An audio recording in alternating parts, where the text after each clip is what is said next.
Olá e boas-vindas a mais um mergulho profundo.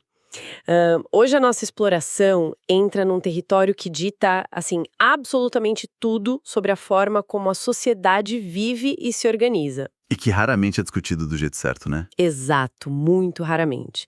Nós temos em mãos os trechos, as anotações e os conceitos mais impactantes do livro Segredos da Mente Milionária, do Terrar Wecker. E a nossa grande missão hoje não é... Quer dizer, nós não vamos falar sobre planilhas de Excel, Nada de taxas de juros ou mercado de ações. nem dicas de como economizar no cafezinho, tipo isso. O objetivo dessa nossa análise aprofundada é desvendar a própria psicologia do dinheiro. Sabe, por que algumas pessoas parecem ter nascido com um ímã para a riqueza, enquanto outras... Passam a vida inteira lutando contra a maré financeira. Exatamente. A resposta, segundo esse material que a gente vai dissecar hoje, não está na matemática, mas está inteiramente escondida no subconsciente. É um ponto de partida excelente. A ideia central da nossa pesquisa de hoje é ir muito além da superfície. O objetivo é entender o porquê de cada atitude financeira. O que é realmente fascinante, quando a gente analisa essas fontes, é notar que a esmagadora maioria das pessoas tenta resolver problemas de dinheiro só com soluções lógicas. Buscando um emprego novo, cortando gasto. Isso, fazem cálculos super complexos, mas ignoram completamente o fato de que as finanças são, antes de tudo, um jogo emocional. E psicológico também. Nossa intenção é analisar a mecânica do que o autor chama de modelo de dinheiro subconsciente.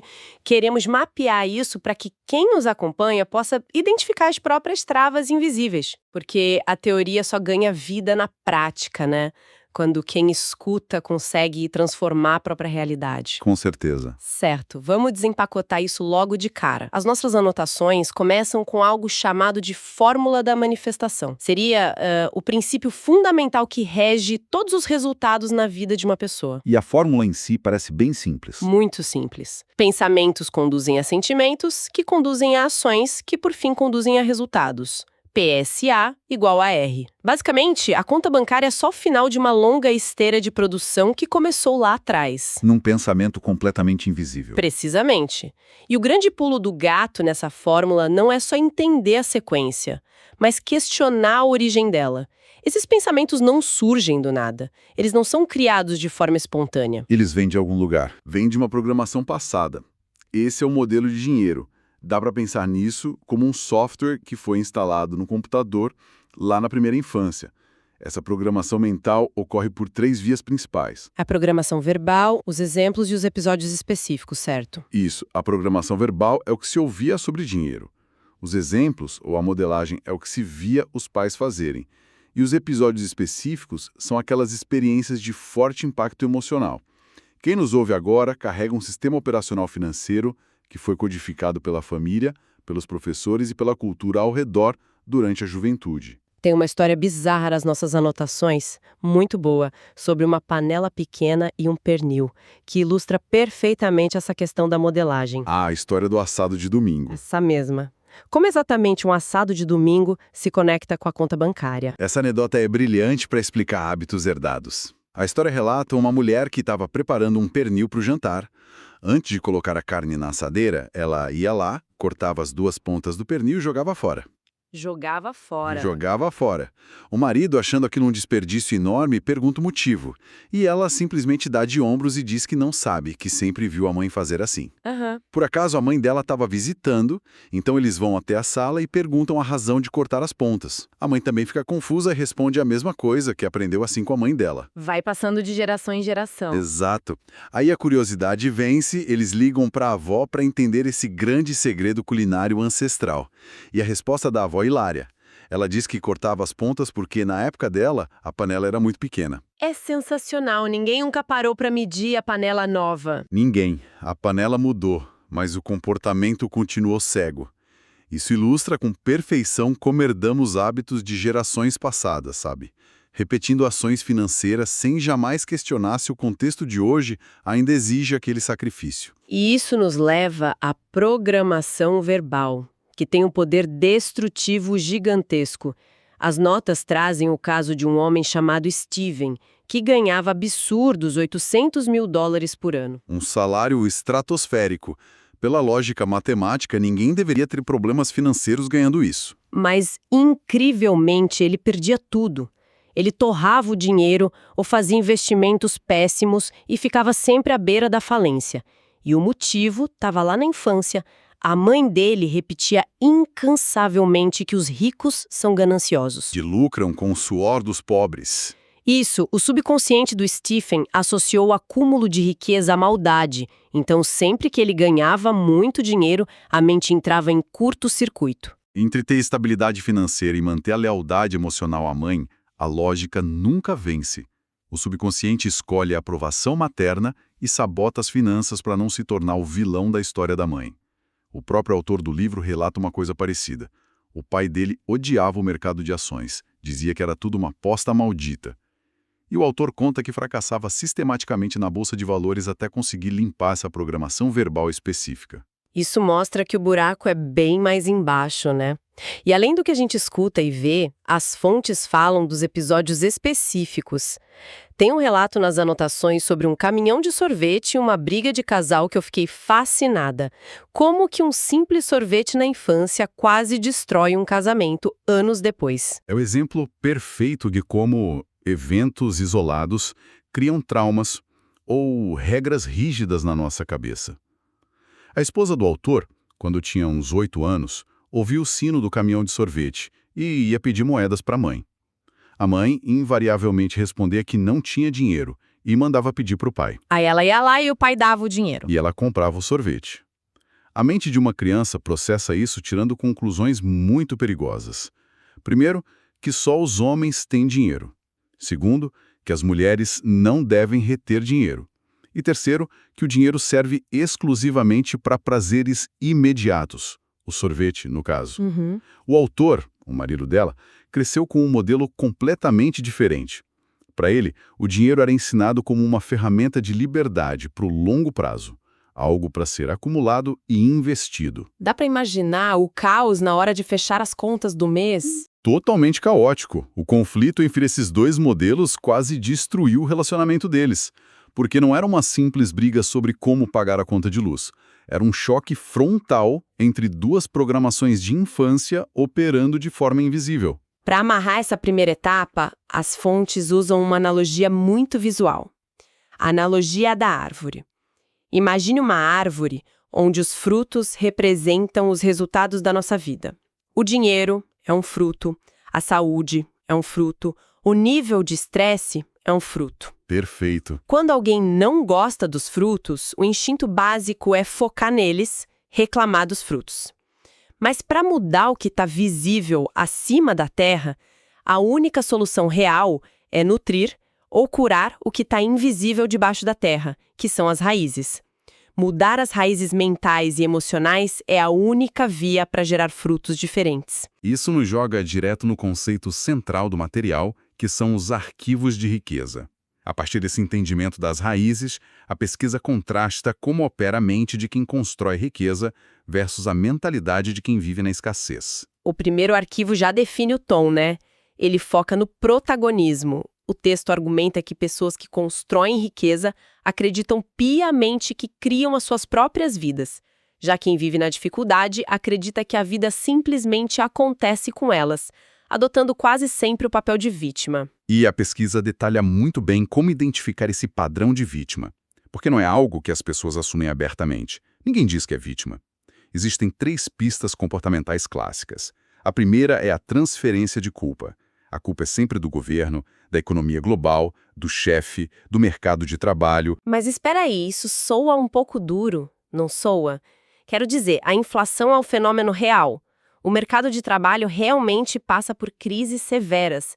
Chamar de vítima alguém que está só apontando um problema real na economia não é meio que fechar os olhos para a realidade? É um ótimo contraponto. Mas a intenção do material não é dizer que a inflação não existe ou que o mundo é um mar de rosas. A realidade externa apresenta desafios constantes para todo mundo. A questão central aqui é o foco e a agência. A agência da pessoa sobre a própria vida. Exato. Quando uma pessoa foca exclusivamente em culpar o fator externo, ela abre mão de qualquer poder de mudança. Ela se isenta da responsabilidade de adaptar a própria vida àquela realidade. E a segunda pista corrobora com isso, que são as justificativas constantes. Uma bem comum relatada no livro é dizer que o dinheiro também não é tão importante assim. É a clássica desculpa de quem não está conseguindo prosperar. Sim, e a lógica que o texto usa para desmontar isso é implacável. Pensa bem, ninguém mantém por perto algo que diz não ter importância. Se alguém disser para o parceiro todos os dias que ele não é importante, essa pessoa vai embora. O dinheiro, metaforicamente, faz exatamente a mesma coisa. Foge de quem não dá o devido valor. E a terceira pista é o hábito crônico de se queixar. E é aqui que o perigo fica muito evidente. O texto deixa muito claro o princípio de que aquilo em que focamos se expande. Quem passa os dias reclamando está colocando um holofote gigantesco em tudo que está dando errado. Consequentemente, atrai mais situações estressantes. O cérebro fica treinado para procurar problemas. A pessoa que reclama vira literalmente um imã de coisas ruins. O que nos leva ao próximo passo lógico. Se a pessoa para de ser vítima, como ela entra no campo de julgo? Os arquivos seguintes tratam do comprometimento. O material observa que muitas pessoas jogam o jogo financeiro só para não perder. Jogam na defensiva. Focam na sobrevivência. O objetivo delas é só pagar os boletos do mês. E pela força da intenção, é rigorosamente só isso que elas conseguem. A mente focada em abundância entra no jogo para ganhar. Essa diferença me lembra os 3 níveis do querer que a pesquisa aponta. É muito revelador. O primeiro nível é o eu quero. É totalmente passivo. O famoso se cair no meu colo, eu não reclamo. O segundo nível é o eu escolho. Já traz uma decisão e uma direção. Mas o verdadeiro divisor de águas é o terceiro nível. O eu me comprometo. É a dedicação incondicional, sem rotas de fuga. E para ilustrar a força desse terceiro nível, o material cita uma passagem magnífica do explorador escocês W. H. Murray. Ele diz que até que haja o comprometimento definitivo, existe a hesitação. Mas no momento em que alguém se compromete de verdade, a providência e o universo começam a se mover junto. Toda uma cadeia de eventos inesperados começa a surgir, né? Encontros fortuitos, assistência material. A mensagem é que o mundo se organiza para apoiar quem demonstra um comprometimento absoluto e livre de desculpas. Aqui é onde a coisa fica realmente interessante. Porque mesmo se houver comprometimento, parece que existe uma armadilha sobre o tamanho das ambições. Tem uma parte das nossas anotações que fala sobre a lei dos rendimentos. Ela diz basicamente que a nossa remuneração é proporcional ao valor que agregamos ao mercado. Pensar grande significa ajudar milhares ou milhões de pessoas. Eles citam o Buckminster Fuller, dizendo que o propósito da vida é acrescentar valor às gerações. Pensar pequeno não serve para nada. Mas junto com esse pensamento grande, tem uma história muito curiosa sobre um sujeito que queria abrir uma confeitaria, mas acabou indo lavar pratos. Qual é a lógica de dar um passo para trás e ir varrer o chão se a ideia é pensar grande? Essa história do ajudante de garçom ilustra perfeitamente a diferença de foco entre quem avança e quem paralisa. A mente voltada para a escassez foca nos obstáculos. Eles querem prever todos os problemas e ter todas as certezas antes de dar o primeiro passo. O resultado é a paralisia por análise. A pessoa não sai do lugar. Nunca! Já a mente voltada para a abundância foca nas oportunidades e usa a tática do preparar, fogo, apontar. O autor queria abrir um negócio no ramo de alimentos, mas em vez de passar 5 anos lendo teorias do lado de fora, ele decidiu entrar no que ele chama de corredor de oportunidades. Ele engoliu o ego. Foi até uma confeitaria famosa e pediu emprego de ajudante de garçom. Ele varreu o chão, lavou louça, limpou mesas. O que parece o oposto de pensar grande, à primeira vista. Parece, mas estando lá dentro, ele estava no corredor. Ele observou o maquinário, entendeu os fornecedores, viu os erros dos gerentes bem de perto. E o mais importante, ele conheceu o padeiro. E foi esse padeiro que apresentou as botas de gravidade para ele mais tarde. Isso. Quando o padeiro saiu do emprego, ele procurou o autor e apresentou um equipamento de ginástica inovador na época, que permitia a pessoa se pendurar de cabeça para baixo para exercitar as costas. Foi pegando a representação dessas botas que o autor fundou o Império Esportivo. Tudo isso só aconteceu porque ele aceitou lavar pratos e se colocar em movimento. O universo só mostra as portas para quem já está caminhando no corredor. A ação sempre vai vencer a inação. Faz muito sentido. Mas tem um bloqueio emocional que me chamou muito a atenção nas fontes. Tem uma anotação aqui sobre um carro de luxo riscado e a atriz Halle Berry. O que um episódio de inveja tem a ver com o bloqueio da criação de riqueza? Essa é uma das amarras invisíveis mais fortes. Isso levanta uma questão importante. Como é possível se tornar algo que se despreza? O ressentimento contra o sucesso alheio é uma âncora terrível. O autor relata que, após enriquecer, comprou um Jaguar maravilhoso. E o que aconteceu? Ele percebeu que, ao dirigir por certos bairros, as pessoas hostilizavam ele no trânsito e chegaram a riscar o carro de ponta a ponta com uma chave. Isso mostra a raiva projetada na riqueza. Mas a grande virada de chave no texto não é sobre os outros, é sobre ele mesmo. Um dia, ele estava assistindo a televisão e viu a atriz Halle Berry falando sobre um novo contrato milionário de cinema de 20 milhões de dólares. E ele percebeu que uma voz, na cabeça dele, começou a criticar a atriz. Quem ela pensa que é para ganhar tanto dinheiro, né? Ele se pegou sendo o cara que risca o carro. Exatamente. Imediatamente, ele acionou um alarme interno. Ele percebeu que se continuasse alimentando aquele ressentimento, estaria enviando uma mensagem para o próprio cérebro de que o sucesso é algo feio. E a mente humana não permite que você se torne algo que você despreza. Então ele mudou o estado de espírito na hora. Começou a aplaudir a TV e a celebrar o sucesso dela. E as notas dizem que a cura para esse veneno mental vem de uma antiga tradição havaiana, certo? Sim, a filosofia runa. A premissa básica deles é belíssima. Extremamente pragmática. Abençoe aquilo que você quer. Se alguém vê uma pessoa com uma casa linda, deve abençoar a pessoa e a casa.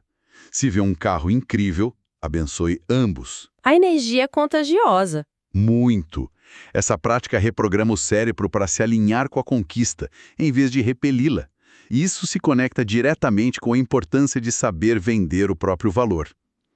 O arquivo 8 aborda a aversão à autopromoção. Muitas pessoas acham que vendas é sinônimo de arrogância ou incômodo. Mas o texto argumenta que todo grande líder sabe vender suas ideias. Líderes ganham mais que seguidores. Se existe a crença genuína de que um produto ou serviço ajuda as pessoas, esconder isso por timidez é quase um desserviço. É uma mudança de perspectiva muito forte. Totalmente. Então, o que tudo isso significa quando os obstáculos grandes da vida real aparecem? As fontes sugerem uma tática aqui que manda a pessoa dizer para si mesma: pequeno, pequeno, pequeno. Como isso funciona na prática? A lógica aqui é sobre a proporção entre o problema e a pessoa. O segredo não é evitar os problemas, porque eles sempre vão existir. O segredo é a pessoa se tornar maior que eles. O autor sugere que, diante de um grande obstáculo, em vez de se encolher, a pessoa deve apontar para si mesma e dizer: pequeno, pequeno, pequeno. Não para minimizar a situação, mas para lembrar o próprio cérebro que o que importa não é o tamanho do problema. E sim o tamanho do recipiente de riqueza, ou seja, a própria pessoa, o nível de resiliência. Se a pessoa crescer emocionalmente, o problema encolhe por proporção. Mas para crescer assim, as notas apontam que é preciso vencer o que eles chamam de mito do não merecimento. E esse é talvez o maior sabotador de todos. A pesquisa desconstrói a ideia de que as pessoas não merecem riqueza. Não existe uma fila do carimbo divina marcando quem é merecedor ou não. Isso é uma história inventada. A própria pessoa é quem cria essa narrativa limitante, geralmente baseada em punições lá da infância. E essa dificuldade de achar que merece esbarra num bloqueio matemático fascinante que o texto traz: o dar versus receber. A sociedade repete que dar é muito melhor do que receber. Mas pensa na matemática. Para toda pessoa que está dando algo, tem que existir obrigatoriamente alguém disposto a receber. As duas coisas precisam existir em equilíbrio. Logo, se alguém não sabe receber, se recusa um elogio, se tem vergonha de receber um bônus, essa pessoa está cortando o fluxo e roubando a alegria de quem estava tentando dar. E a analogia da lona na floresta ilustra isso muito bem. É excelente. O autor conta que, num acampamento, armou uma lona inclinada para se proteger da chuva. A água caía, escorria pela lona e formava uma poça gigante na base do lado de fora. A chuva cai em abundância, assim como a riqueza. A água precisa ir para algum lugar. Se há bloqueio para receber, a riqueza simplesmente escorrerá para a poça de quem está disposto a aceitá-la. É preciso ser um bom recebedor, até mesmo beijando moedas achadas no chão e agradecendo ao universo. É treinar o cérebro para aceitar a entrada de recursos. Agora, passando para a parte mais prática da remuneração, a pesquisa bate forte na ideia de que trocar tempo por dinheiro é uma armadilha, né? Sim. O contra-cheque estável tem o preço de limitar a riqueza. Pessoas de mentalidade rica preferem ser remuneradas por resultados, não pelo tempo despendido, pois o tempo é finito. Se a pessoa atrela os ganhos ao relógio, ela coloca um teto intransponível nos próprios rendimentos. Isso entra na mentalidade do E em oposição ao OU. O pensamento de classe média diz que bolo engorda, então só se pega um pedaço fino. O pensamento pobre diz que não se merece bolo, pega a rosquinha e foca no buraco. A lógica da prosperidade entende que o bolo foi feito para ser comido, querer o bolo e comer o bolo. E se conectarmos isso a um panorama mais amplo, a ilusão da escassez cai por terra. Tem um exemplo genial sobre uma nota de $5. Como funciona essa matemática? Prova que a riqueza não é limitada. Imagine uma única nota de $5 circulando. Uma pessoa recebe essa nota por um pequeno serviço. Aí ela vai a uma papelaria comprar uma caneta. O dono da papelaria pega os mesmos $5 e usa para comprar um café. O dono da padaria usa para pagar o fornecedor. Em 5 repasses, aquela mesma nota criou $25 em valor. A riqueza não é um jogo de soma zero. Enriquecer permite ajudar mais a sociedade e fazer a economia girar. Certo, o dinheiro entrou. O último arquivo trata de como repetir isso. Os ricos focam no patrimônio líquido, que são as 4 rodas do ônibus: rendimentos, poupança, investimentos e simplificação. Porque ganhar muito não adianta se a lei de Parkinson operar. A lei de Parkinson dita que as despesas sempre vão subir na exata proporção das receitas. Por isso a simplificação é tão vital. E isso conclui as anedotas com a história incrível da Sue em Fiji. O exemplo perfeito da quarta roda. A Sue vendeu uma casa com um lucro formidável. O instinto normal seria cair na lei de Parkinson, comprar uma mansão maior e aumentar as despesas. O que ela fez? Simplificou a vida. Foi morar com a irmã, investiu o capital e passou a viver 6 meses por ano em Fiji, sem precisar trabalhar.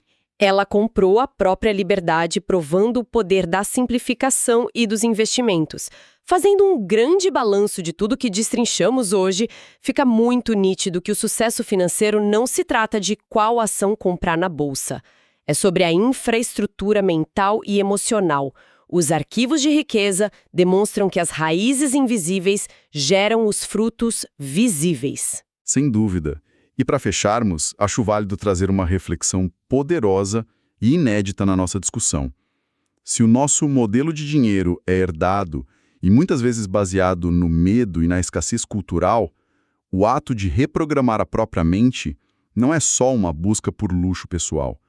É, na verdade, um ato de rebelião e responsabilidade social. Reprogramar a herança. Exatamente. Ao quebrar esse ciclo, quem nos escuta não está apenas alterando a própria conta bancária. Está reprogramando a herança psicológica das futuras gerações e mudando, de forma invisível, a economia e a generosidade do mundo ao seu redor. Que perspectiva fantástica! Fica o convite para que todos prestem atenção aos próprios padrões no dia a dia. Identificar aquele value software rodando em segundo plano é sempre o primeiro passo. Agradecemos muito a companhia nessa exploração tão reveladora. Nos encontramos na nossa próxima investigação e o grande segredo é: mantenha os olhos bem abertos para suas próprias raízes invisíveis. Olá! Hoje a gente vai mergulhar nas ideias de um livro que virou um clássico, Os Segredos da Mente Milionária, de T. Harv Eker. É um livro que tenta responder uma pergunta que, vamos combinar, incomoda muita gente. É a grande questão, né? Por que será que para algumas pessoas parece tão fácil construir riqueza enquanto outras vivem numa luta financeira constante? Segundo o autor, a chave não está na educação, na inteligência ou no quanto se trabalha. A resposta está em algo bem mais profundo, o modelo mental que cada um tem. E para entender bem essa ideia, a gente precisa voltar um pouco no tempo. A jornada do próprio autor, o T. Harv Eker, é o que deu origem a tudo isso, a grande sacada dele. A história dele é a base de tudo, sabe? No começo dos 20 anos, ele era cheio de sonhos, mas abria um negócio atrás do outro e nada dava certo. A coisa ficou tão feia que ele chegou no fundo do poço, tendo que voltar a morar no porão dos pais. A grande virada veio de um conselho de um amigo da família que era muito rico. Com essa nova perspectiva, ele pegou $2.000 emprestados de um cartão de crédito, abriu uma loja de equipamentos de ginástica e, pasmem, em 2 anos e meio ele já era milionário. E qual foi esse conselho que mudou tudo? Foi exatamente este aqui. Se as coisas não estão indo como se gostaria, isso quer dizer apenas que há algo que não se sabe. A ideia central era simples. Pessoas ricas não são necessariamente mais inteligentes. Elas só pensam sobre o dinheiro de um jeito diferente. E essa maneira diferente de pensar é o que o Eker batizou de projeto financeiro. É um conceito-chave no livro. Pense nele como uma espécie de código invisível que comanda a nossa relação com o dinheiro. O livro usa uma analogia bem poderosa, a da árvore. O autor diz: se alguém quer mudar os frutos, primeiro tem que trocar as raízes. Os frutos são os nossos resultados visíveis, sabe? O dinheiro na conta, a carreira, mas as raízes, que são invisíveis, representam o nosso mundo interior, nossos pensamentos, nossas crenças. É ali no invisível que a verdadeira mudança acontece. Então, o que é, afinal, esse tal de projeto financeiro? É a nossa programação mental sobre dinheiro, aquilo que já vem pré-estabelecido. A melhor analogia é a de um termostato. Se o termostato financeiro de alguém está programado para uma certa renda, mesmo que essa pessoa ganhe na loteria, o subconsciente vai dar um jeito de se livrar do dinheiro até voltar para o nível que ele considera normal, confortável. O livro também apresenta o que ele chama de processo de manifestação. A lógica é bem direta. Os pensamentos que a gente tem acabam gerando certos sentimentos. Esses sentimentos nos levam a tomar certas ações. E, claro, essas ações produzem os nossos resultados. É uma cadeia de causa e efeito, bem clara. Mas a análise não para por aí. Faltava uma peça nesse quebra-cabeça. De onde vêm esses pensamentos? Pois é, eles vêm da nossa programação mental. Então, a fórmula completa fica assim. A programação cria os pensamentos que levam aos sentimentos, que guiam as ações e que, finalmente, geram os resultados. Ou seja, a raiz de tudo mesmo é a programação. Bom, se a programação é a raiz de tudo, a pergunta que fica é como ela é formada? O livro argumenta que a resposta está lá atrás, nos arquivos que a gente foi acumulando durante a infância. Essa programação financeira é moldada principalmente de 3 jeitos. Primeiro, a programação verbal, o que a gente ouvia sobre o dinheiro quando era criança. Frases como "o dinheiro é a raiz de todo mal" ou "ricos são gananciosos". Segundo, os exemplos, o que a gente via. Nossos pais brigavam por dinheiro ou sabiam administrar bem? E terceiro, os incidentes específicos. Que experiências marcantes com dinheiro deixaram uma impressão forte, uma emoção duradoura? Para ilustrar isso, o livro conta uma história ótima. É sobre uma mulher que sempre cortava as pontas do pernil antes de colocar no forno. Um dia o marido perguntou: "Ué, por que fazer isso?" E ela respondeu: "Ah, porque minha mãe sempre fez assim." Aí foram perguntar para a mãe dela e a resposta foi a mesma. Só quando foram falar com a avó é que o mistério foi resolvido. A avó disse: "É que a minha panela era pequena demais." Olha que loucura! E exatamente assim com muitas crenças sobre dinheiro. A gente herda, repete, sem nunca parar para pensar se aquilo ainda faz algum sentido para a nossa vida hoje. Com essa base toda, o livro começa a apresentar os chamados arquivos de riqueza, que são as grandes diferenças de mentalidade. E a primeira, a mais fundamental de todas, é a escolha entre se ver como vítima ou como criador. E o contraste é gritante. A mentalidade pobre pensa: a vida acontece para mim. É uma postura totalmente passiva, de quem só reage. Já a mente milionária afirma: eu crio a minha vida. Aqui a postura é de total responsabilidade, de poder pessoal. E como dá para identificar essa mentalidade de vítima? O livro aponta 3 hábitos bem claros. Primeiro, a culpa. A culpa é sempre de algo externo, da economia, do governo, do chefe, nunca da própria pessoa. Segundo, as justificativas. Usar frases como dinheiro não é tão importante assim para racionalizar a falta dele. E terceiro, as queixas. Reclamar o tempo todo, o que só serve para focar no que está errado. e aquilo em que a gente foca se expande.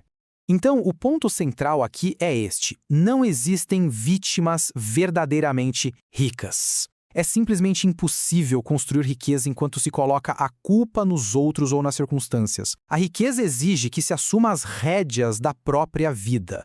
Ok, depois de entender o diagnóstico do problema, o livro começa a apontar para a solução. Como é que se começa a reescrever esse código interno? Qual é o caminho para isso? O primeiríssimo passo para qualquer mudança, e isso é crucial, é a consciência. Não dá para mudar uma coisa que nem se sabe que existe. Isso significa começar a observar os próprios pensamentos, os hábitos, os medos em relação a dinheiro, mas sem julgamento, com a curiosidade de quem está só observando mesmo. E para ajudar nesse processo, o livro sugere o uso de declarações, que são afirmações poderosas para ajudar a reprogramar a mente. Por exemplo, esta: eu observo os meus pensamentos e só alimento aqueles que me fortalecem. É uma escolha ativa, sabe? De focar naquilo que nos impulsiona. E tudo isso nos leva de volta à estaca zero. Depois de explorar todas essas ideias, a grande pergunta que fica no ar é: o que será que está escrito no projeto financeiro de cada um? E talvez mais importante, o que pode ser escrito daqui para frente?